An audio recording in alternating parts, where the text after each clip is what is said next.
मंडळ मोहनी कोळीवाडा यांच्या वतीने 10 वर्ष या ठिकाणी हा सोहळा सुरू आहे।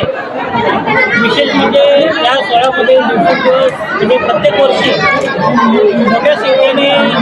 या ठिकाणी भाविकजण या ठिकाणी उपस्थित राहून दर्शनाचा लाभ घेतात आणि या ठिकाणी दर्शनाला आलेले जे नागरिक आहेत हे विशेष करून सर्व जो प्रसाद वाटप होता अगदी सकाळपासून रात्रीपर्यंत जो प्रसाद हा देणगी स्वरूपात सगळं नागरिक या ठिकाणी घेऊन येतात आणि आमचे ग्रामस्थ कार्यकर्ते हा प्रसाद संपूर्ण त्याचं वाटप करतात। आम्हाला कुठलाही प्रसाद या ठिकाणी वैयक्तिक मंडळ म्हणून लागत नाही आणि हा जो परिसर आहे हा परिसर सुद्धा या परिसर हा उत्तम उद्देश साजरा होतो महाशिवरात्रीचा। वैकुंठेश्वर महादेव मंदिर हा